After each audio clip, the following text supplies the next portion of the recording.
Halo semuanya, Selamat datang di ADP. ada apa dengan podcast? Jadi hari ini kita kedatangan sebuah tamu. Nah, tamu kali ini berasal dari DPDA Kota Tangerang. Boleh diperkenalkan diri Tante? Oke, boleh. Halo, selamat pagi semua teman-teman. Apa kabar? Sehat? Sehat ya, tetap semangat. Oke.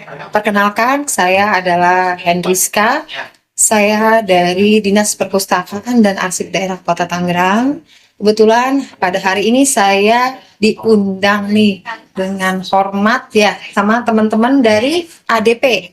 Dari ADP, acara ADP. ADP ya, acara ADP. Podcast. Oh, podcast ya. Nanti kita bisa ngobrol santai mungkin ya. Nah, kebetulan posisi saya bertugas di Dinas Perpustakaan dan Arsip Daerah. Dan saya kebetulan karena sekarang saya ditugaskan di Dinas Perpustakaan dan di bidang perpustakaan juga, jadi posisi saya saat ini adalah seorang pustakawan. Walaupun mungkin background saya sebenarnya bukan seorang pustakawan, tapi kalau namanya kita sebagai pegawai sudah ditugaskan dimanapun kita berada, mau nggak mau kita harus siap, ya kan? Bisa nggak bisa kita harus siap, ya kan? Walaupun mungkin background saya kebetulan saya dari ekonomi, S1 saya dan S2 saya, otomatis saya adalah Magister Manajemen. Iya, tapi tetap sampai kapanpun kita tetap harus belajar. Kan ada pepatah mengatakan tuntutlah ilmu Sampai ke negeri Cina. Cina. Tapi saya belum sampai ke Cina sih. Oke, boleh silakan yang mau ditanya. Tadi kan nggak bisa terbelakang dari Tante. Mungkin boleh dong Tante ceritain DPDA itu, DPAD? ya DPDAD itu hubungannya kayak gimana sih? Lingkungan maksudnya. Kayak fokus kinerjanya itu Oh, gitu. apa? Ya. Kalau DPAD itu sebenarnya singkatan dari Dinas Perpustakaan dan Arsip Daerah. Jadi kegiatan dinas tersebut bukan cuman perpustakaan saja, tapi juga berupa arsip-arsip penting. Tapi kebetulan yang diundang saya mewakili dari bidang perpustakaan. Jadi mungkin saya akan memberikan informasi tentang perpustakaan saja. Dan, karena memang kalau arsip itu bukan bidang saya, ada lagi nanti ahlinya yaitu namanya arsiparis. Sipar. Iya, betul. Mungkin untuk pertanyaan pertama itu karena kan kita kan sudah tahu ya kalau di Indonesia ini kan minat baca itu lumayan rendah, terutama di daerah-daerah terpencil. Apalagi kalau Kota Tangerang kan tidak keseluruhan itu emang mencakup soal kayak informasi, terutama soal pendidikan masih kurang banget. Apalagi kayak di daerah-daerah Jakarta yang utara itu kan masih kurang banget banyak pemberitaan. Itu kira-kira bagaimana cara Tante untuk mengakses daerah tersebut? Daerah terpencil tersebut. Memang sebelum adanya pandemi saja, memang minat baca masyarakat ya memang sangat kurang. Ditambah lagi semakin kesini teknologi semakin canggih. Jadi anak-anak atau jangan kan anak-anak ya, mungkin orang dewasa aja senangnya apa HP, ya kan, gadget. Mana-mana gadget, apa gadget gitu. Nah, jadi itu yang sangat kita sayangkan. Ditambah lagi kita kena dampak dari pandemi kemarin yaitu COVID-19 ya di tahun 2019, akhirnya kunjungan-kunjungan ke perpustakaan mini, muslim itu ditiadakan, ditutup. Nah, kita buka kembali itu sekitar tahun 2022. Itu baru boleh benar-benar kita buka. Karena kan selama pandemi semua fasilitas ditutup. Tidak boleh ada interaksi orang lain, ya gitu. Nah, sebenarnya untuk kiat-kiat kita sih salah satunya itu tadi, makanya kita ada aplikasi namanya iTangerang Kota. Iya, iTangerang Kota. Jadi teman-teman bisa download aplikasi tersebut, itu namanya iTangerang Kota. I-nya kecil ya, iTangerang Kota. Nah, di situ teman-teman bisa baca-baca buku, walaupun mungkin mohon maaf buku-bukunya masih terbatas dan jumlah bukunya dari kami itu kurang lebih masih 1.900-an. Ya. Kebetulan jumlah anggotanya pun baru sekitar 790-an juga. Makanya minta tolong juga lewat podcast ini, ayo kita download atau jadi anggota di Tangerang Kota ya, biar euforia membacanya itu lebih bagus gitu ya. Itu aja sih. Dan kalau kegiatan kita sendiri yang ada di perpustakaan itu ada perpustakaan keliling. Kalau disingkat itu pusling. Jadi kalau perpustakaan keliling itu kita punya mobil itu ada 3. Mobil kita ada 3. Itu kita berkeliling ke sekolah-sekolah, fasilitas umum, bahkan sampai ke LP anak atau LP pemuda. Ya, tapi itu harus bersurat dulu. Jadi kalau pusling kita berkunjung dari pihak sekolah atau fasilitas umum seperti LP atau LP, dia bersurat dulu kepada kami bahwa minta dikunjungi, nanti kita akan datang ke tempat itu. Jadi ada kerjasama juga ya dari pihak DPD dengan sama pihak sekolahnya. betul ada. Jadi nggak semata-mata emang jalan gitu ya. Jadi memang lebih terkoordinir jadi gitu. Nah itu fungsinya itu tadi salah satunya untuk menarik minat baca anak-anak. Dan kebetulan untuk pusling itu peruntukannya untuk anak-anak tingkat SD, SMP, ya SMA gitu. Nah kita juga punya, kalau untuk menarik minat baca untuk masyarakat atau warga yang maksudnya tempatnya agak pencil ya, yang tadi Mas bilang ya. Jadi kita ada perpustakaan masyarakat. Perpustakaan masyarakat. Ada juga. Itu ada 7 perpustakaan. Bukan perpustakaan masyarakat, sorry. Perpustakaan kecamatan. Itu ada 7. Kenapa cuma 7? Padahal kecamatan di kita itu ada 13 ya. 13. Ya, 13 ekor. Kenapa cuma 7? Karena memang dari 13 tersebut yang memenuhi kriteria untuk perpustakaan kecamatan itu baru ada 7. Karena yang sudah mempunyai gedung. Nah, itu salah satu 7-nya itu ya. Antara lain Kecamatan Batu Ceper, Kecamatan Cibodas, Karawaci, Tangerang, Karangtengah, Larangan, dengan Ciledug. Berarti Neglasari itu masih belum masuk. Neglasari ada 1. Sama Neglasari 1 lagi. 7. Pokoknya ada 7. Nah, itu yang dia punya gedung. Jadi, saya ulangin ya. Ada Kecamatan Tangerang, Kecamatan Batu Ceper, Neglasari, Karangtengah, Ciledug, Larangan, sama satu lagi itu Cibodas. Ya, jadi ada 7. Tapi kira-kira buat kecamatan lainnya kayak Kecamatan Cipondo kan disebut, tidak kira-kira bakal ada rencana nggak buat ke depannya? Ada ke depannya. Jadi untuk menutupi yang belum ada, kita berkunjungnya itu dengan perpustakaan keliling, dengan pusling. Kita alternatifnya itu. Jadi kecamatan-kecamatan yang belum ada perpustakaannya kita isi dengan pusling. Ya, kita kunjungi itu dengan pusling. Dan itu sudah terjadwal, ada petugasnya. Jadi hari ini di mana, hari ini di mana gitu. Mungkin untuk pertanyaan selanjutnya ya, kan zaman sekarang kan udah zaman digital ya Tante ya. Yang mana kan orang-orang kan pasti kerjanya hampir setiap hari itu baca sosmed dulu. Kira-kira buat dari pihak DPAD itu ada nggak namanya program-program yang cakup sosial media itu tersebut buat mengiklankan kalau kita nih bisa nih dari sosial media bisa tahu kalau di Tangerang sendiri ini ada yang namanya perpustakaan daerah. Oke. Jadi kita itu ada tim medianya juga itu yang menghubungkan dengan sosial media, yaitu kita ada IG. Ada Instagramnya. Jadi kalau mau tahu setiap kegiatan yang ada di DPAD, jadi bukan hanya perpustakaannya saja ya, tapi arsipnya pun kita bisa follow Instagramnya, yaitu DPAD Kota Tangerang. Nah, setiap kegiatan yang ada di kami bisa dilihat di situ. Dan informasi-informasi seperti lomba nanti ada di situ semua. Kegiatan apapun pasti kita share di situ. Jadi masyarakat bisa tahu DPAD itu apa ya? DPAD itu ngapain ya?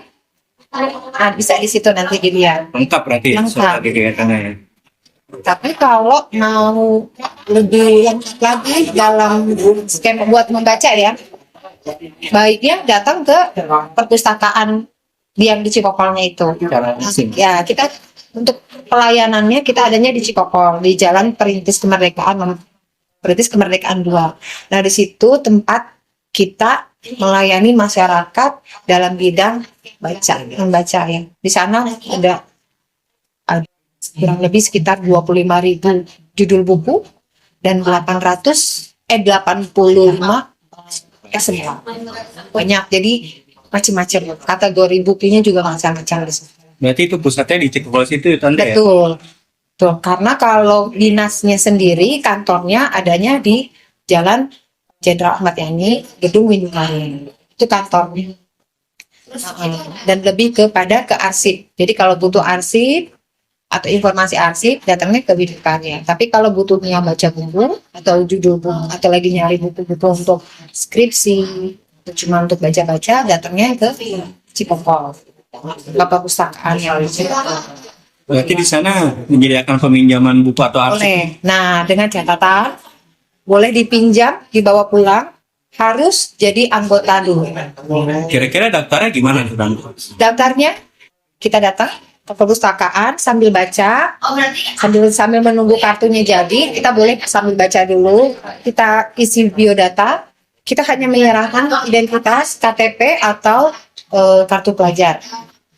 Sama foto, pas foto, nah itu dikirimnya ke WA admin. Kan kita ada WA admin situ, nanti kita kirimin. Nah, nanti sambil menunggu kartunya jadi, kita bisa baca-baca. Karena kalau kita belum jadi anggota, kita tidak bisa minjam buku atau dibawa pulang bukunya gitu. Berarti baca-baca juga masih diperbolehkan. Tapi Boleh. kalau arsip-arsip gimana tuh, Tante? Karena arsip kan bisa dibilang rahasia, termasuk rahasia negara. Dong. Ya, kalau arsip kan tadi saya bilang untuk pengetahuan arsip kan itu bukan ranah saya ya, takut saya salah. Jadi nanti kalau mau tanya arsip, nanti tinggal temuinnya arsip-arsip. Ya. Jadi untuk pendaftarannya itu gratis ya, Pak? Gratis dong, gratis dan nggak pakai lama. Gitu. Jadi datang aja, daftar, serahin identitas, KTP atau kartu pelajar, pas foto kirim ke WA admin. Kita tinggal, kita lihat-lihat baca-baca buku, selesai baca buku, langsung pulang kita sudah membawa kartu anggota. Tuh guys, yang mau daftar, yang mau bikin kartu anggota gratis, nggak Iya. dipungut biaya sama sekali. Nggak dipungut, jangan lupa follow IG DPAD. Tuh, DPAD Kota Tangerang ya. Jadi biar tahu kita ngapain aja, kegiatan kita apa aja. Itu dia. Tuh, guys, yang mau baca-baca gitu kan, Ya, nah. yang mau bawa pulang bukunya, tapi balikin. Balikin. Nggak bisa nggak bisa Jadi judulnya pinjam, bukan dibawa pulang, nggak dibalikin. Gitu. Jangan lupa nanti di tahun 2024 kita akan melaksanakan kegiatan festival literasi lagi sama duta baca. Jadi yang jago baca, yang ilmu pengetahuan yang keren-keren, ayo nanti daftar. Ada Di duta serta baca. mahasiswanya ada gak itu kira-kira? Boleh. Buat mahasiswa tuh, sekira ada yang mau ikut lomba Menulis cerpen. cerpen. Iya. Ada juga lomba rencana ya. Apa? Komik, buat komik. Oh, bukan. Iya. Gambar. Ya, itu nanti buat mahasiswa, para mahasiswa. Pokoknya nanti dikabarin, makanya follow dulu IG DPAD Kota Tangerang. Mantap pokoknya. Nanti ketemu sama saya. Kalau saya di perpustakaan, karena saya itu berkeliling, saya sebagai pemandu storytelling. Jadi kita ada kegiatan storytelling di sekolah-sekolah. Nah kebetulan mungkin umur saya sudah tua, Mas Ines juga kalian juga manggil saya tante ya kan? Tapi saya kalau sudah terjun di storytelling, anak-anak itu panggil saya Kak Rizka. Ya, jadi biar kelihatan muda terus.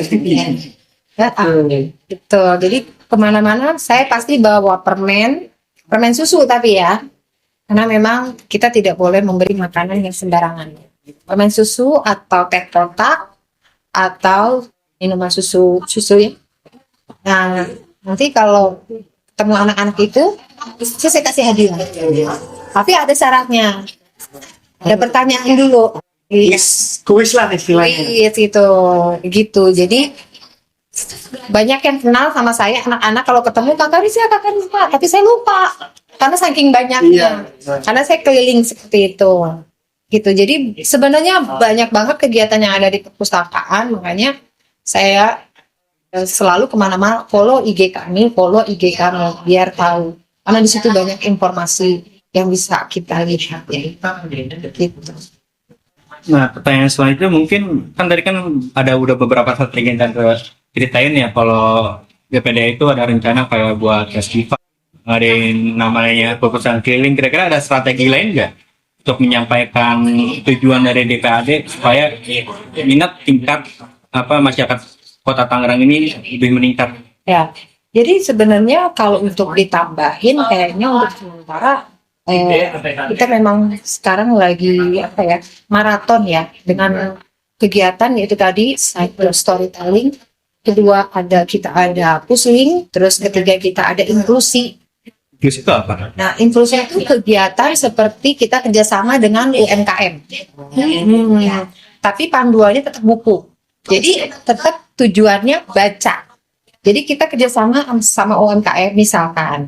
Kita kerjasama sama UMKM yang memproses pembuatan bandeng pesto. Nah, berarti kita harus menyiapkan buku masak yang judulnya cara membuat bandeng pesto. Nah, kita datengin tempat pembuatan itu, kemudian kita undang warga setempat yang ada di wilayah tersebut, kemudian kita praktekkan dengan cara yaitu kita juga membagikan bukunya satu-satu. Itu yang disebut kegiatan inklusi. Ya. Jadi apapun kegiatannya tetap temanya bukan lah ya kalau nggak salah wilayah. Itu ada usaha batik. Itu kita inklusi juga, kegiatannya inklusi. Terus kita cari bukunya yang temanya cara membuat batik. Nah, itu kita undang juga warga setempat itu. Serta UMKM-nya, kita bagikan bukunya, kita aplikasikan praktek di sana. Berarti di situ tuh bukunya benar lengkap gitu, ada apa aja? Ada.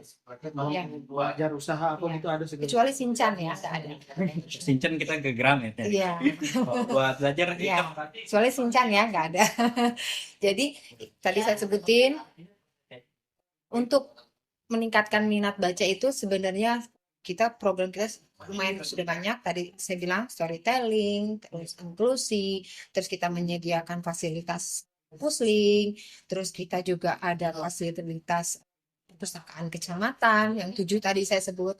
Terus juga ada satu lagi perpustakaan masyarakat. Nah, kalau perpustakaan masyarakat itu jumlahnya kurang lebih 28. Nah, itu kalau perpustakaan masyarakat itu meliputi dari kita taruh buku-bukunya itu di musola atau masjid atau pesantren-pesantren ya itu. Jadi memang di mana tempat-tempat yang mungkin agak kurang terjamah sama kita karena mungkin letak lokasi gitu kan, atau tempat yang kurang memadai, makanya akhirnya kita bekerja sama dengan masyarakat setempat, yaitu kita minta disediakan tempat, tapi kita memberikan buku, fasilitas buku dan rak-raknya. Mungkin kira-kira ada tantangan nggak untuk buat dijalani strategi-strategi tersebut, Tantangannya ya itu tadi, bagaimana caranya mendobrak supaya bahwa hidup itu perlu buku loh, gitu ya. Kita tetap harus begitu baca sampai mungkin rabun kali ya, nggak kelihatan, mungkin baru berhenti membaca gitu kan, ya kan, karena kan segala sesuatunya kita bisa buku itu kan jendela dunia. Jadi mungkin bagi orang-orang yang belum pernah, gimana ya rasanya Jepang itu gimana ya, udah kalau emang belum mampu baca aja bukunya. Apa sih Jepang itu, kita bisa baca. Untuk sementara bisa kan kita berimajinasi, oh ternyata Jepang itu terkenalnya dengan sakura, oh indah ya. Nah, kan ada salah satu berita yang dari Kompas yang menjelaskan kalau Anda tadi udah bilang juga ya kalau ada yang namanya festival literasi. Betul. Itu kira-kira proses-proses biar acara tersebut bisa terlaksana secara baik itu gimana? Boleh nggak ceritain?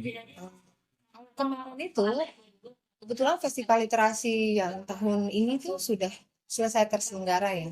Itu di bulan Februari tanggal 19 Februari selama seminggu ya, selama seminggu. Nah, kebetulan alhamdulillah kemarin euforianya sangat baik banget. Nah, itu festival literasi itu berjalan kerjasama kami dengan penyedia buku dari Gunung Agung, Gramedia, gitu. Terus kita kerjasama juga dengan Tang City, ya, karena kebetulan waktu itu tempatnya di Tang City. Kerjasama juga dengan pihak sekolah-sekolah, dengan wilayah, sama ya itu tadi kita punya tim media, ya kita lupa iklan aja di media sosial. Kalau acara literasi itu terjadwal nggak, misalnya kayak setahun sekali, kalau nggak setahun berapa kali, kalau nggak berapa tahun sekali gitu. Apa mungkin kayak ada tahun-tahun tertentu aja? Oh enggak. Jadi kita itu kalau storytelling dengan inklusi itu continue setiap bulan, setiap tahun ada. Nah, cuman memang setiap bulannya dalam setahun itu dibagi. Jadi storytelling 5 kali dalam setahun, inklusi juga 5 kali dalam setahun.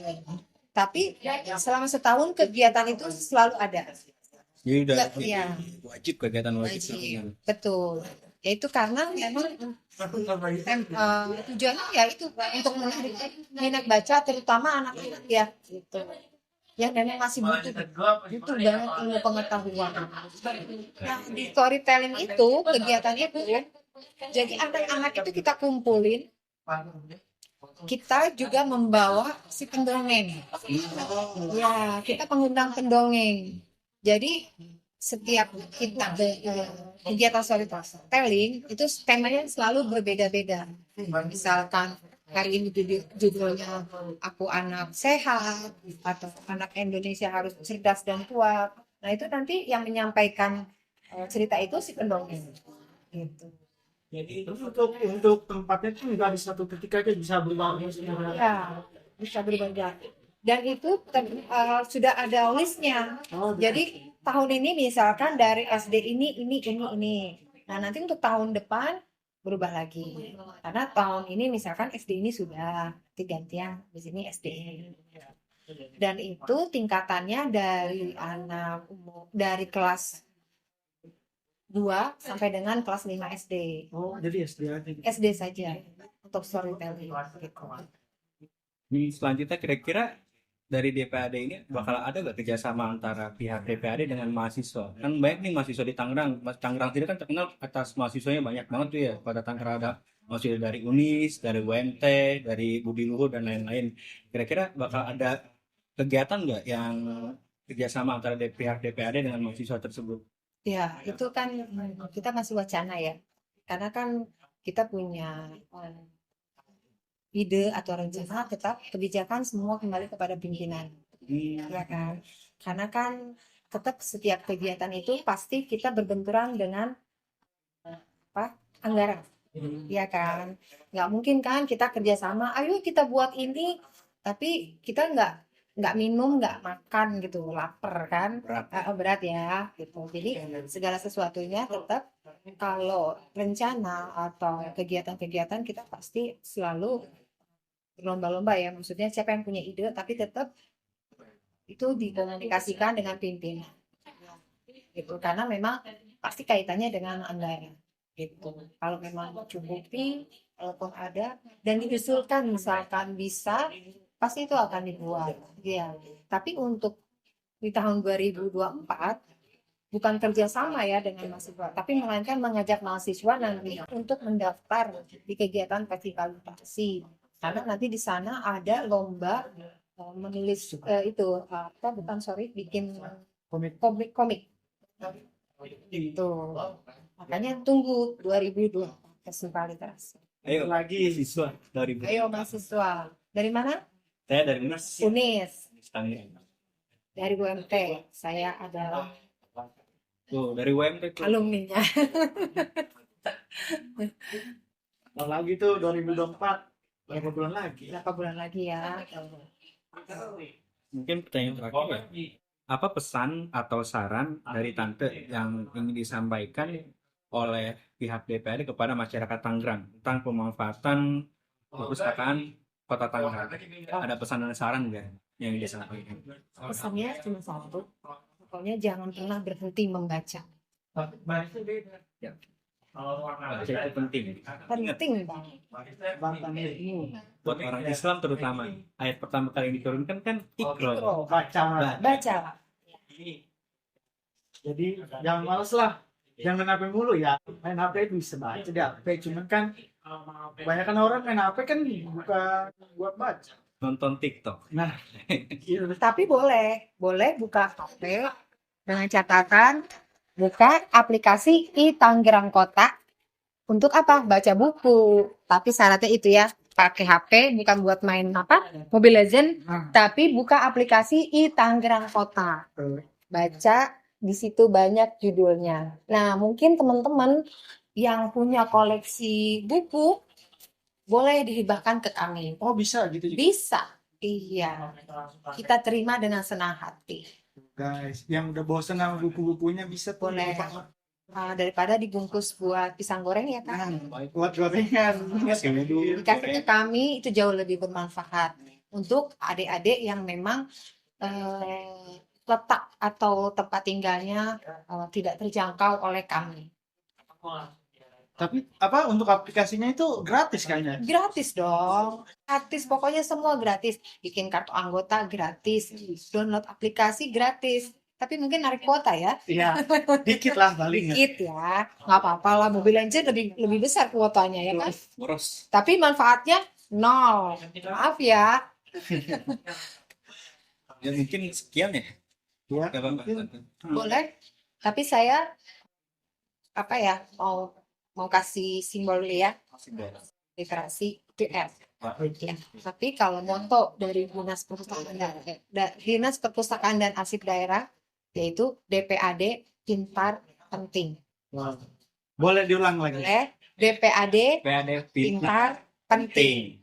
Mau tahu kenapa pintar, kenapa penting? Pintarnya itu dari perpustakaan karena kita rajin membaca. Pentingnya itu karena arsip itu sangat penting buat kehidupan kita. Terima kasih. Sampai ketemu kembali. Ya, mungkin cukup sekian dari acara kita yaitu ADP Podcast yang mengangkat soal perpustakaan di Kota Tangerang. Nah, mungkin pesan-pesan dari kami ini tadi mungkin udah disampaikan, khususnya buat para mahasiswa yang ingin meningkatkan Minat minat baca. baca. Boleh kita main-main kantor DPRD Pusat perpustakaan yaitu di Cikokol. Ya dekat lah dari kampus Unus. Dekat jalan kaki ya. Mungkin sekian dari kami. Ya.